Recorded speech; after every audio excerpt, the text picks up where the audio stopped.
Hello everybody, thank you for checking out my video.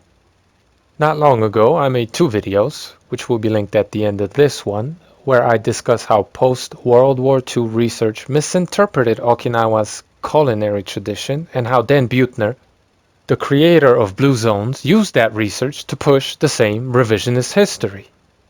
Truthfully, Okinawans are traditionally heavy meat eaters, and the sweet potato has always been more of a side dish to their main course of pork or seafood. So why might Dan Buettner want to paint the Okinawans as only occasional farmed and wild meat eaters while correlating that to health and longevity? Could it be, as he tells you in this interview with Dr. Mark Hyman, because he's an investor in Memphis Meats, a lab-grown meat company? A company pushing the concept of clean meat, which supposedly doesn't entail animal suffering and is allegedly better for the environment than traditional meat procurement. What's interesting about Dan Buettner, who himself is not a vegan, nor is he pushing the vegan diet, after all, he still needs the real meat industry to obtain the animal fetal cells necessary for fake meat production. But what's interesting about him is the fact that he has been embraced by the vegan community as an idol, and his pseudoscientific blue pie charts as some kind of proof of the power of the vegan diet.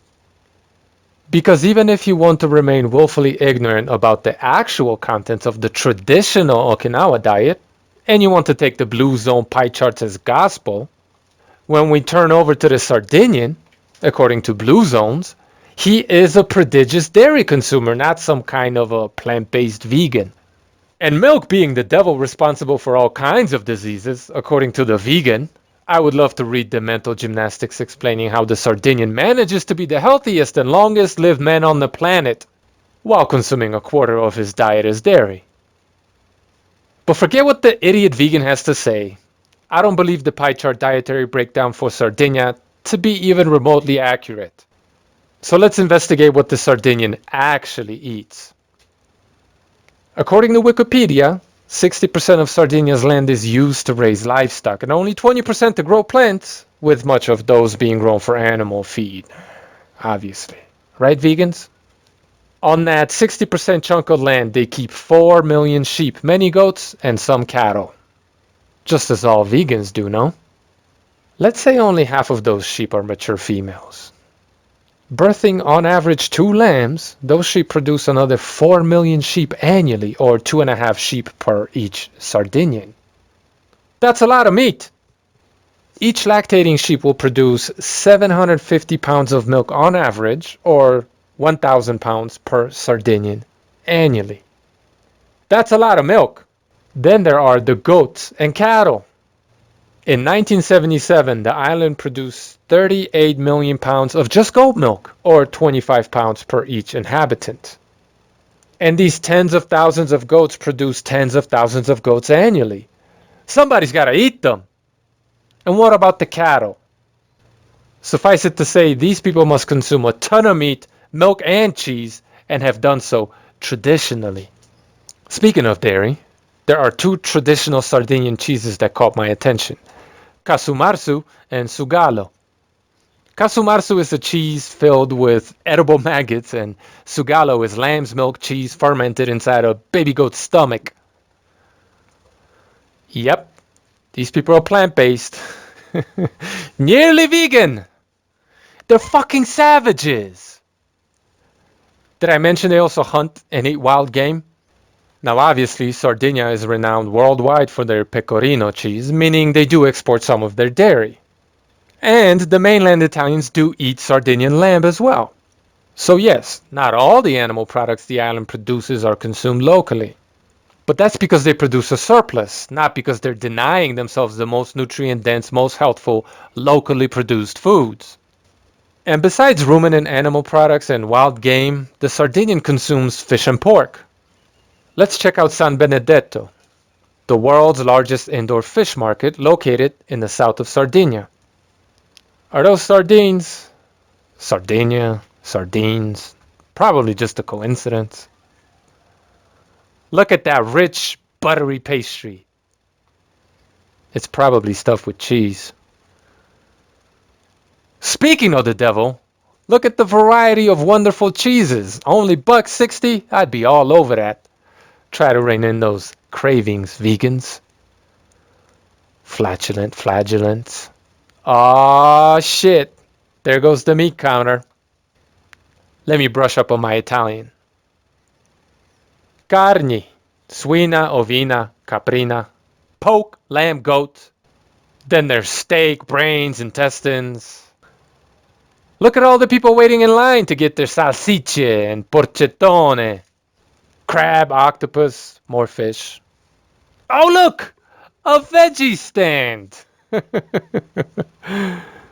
With one sad vegan waiting in line. No one's there to help him because the owner's buying pork chops next door.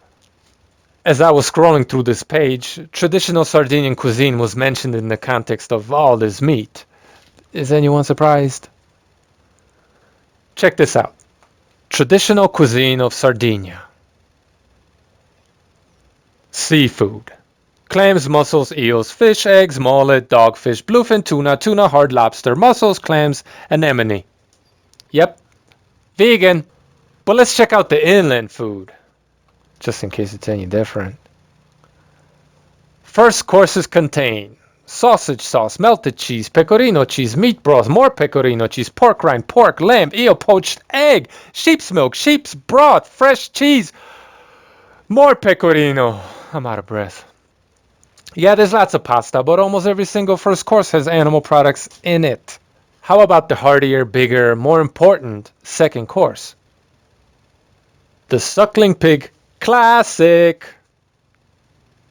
Roast suckling lamb. 4 million new lambs each year. Remember? Anyway, this roast suckling lamb is one of the most typical. Lamb meat also forms the basis of various typical panadas. Roast baby goat is a particularly sought after dish.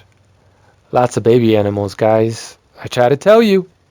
Trattaglia, based on lamb or goat's breast, is cooked roasted with the spit, piercing alternating pieces of liver, heart, sweetbreads, and lung, nose to tail. Healthful organ meat. Surrette is a dish prepared with sheep's blood seasoned with animal fat. Savages.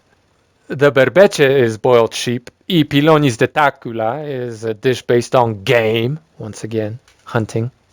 Ziminu, cooked in veal entrails such as the diaphragm, the intestine, heart, kidneys, liver, and spleen, is a traditional dish. More healthful organs, right?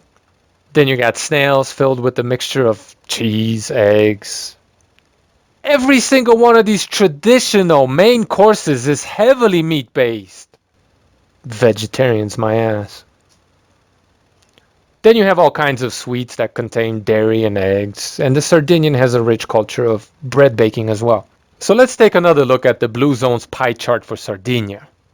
Am I supposed to believe they consume half of their calories as grain, but only 5% as fish, meat, and poultry?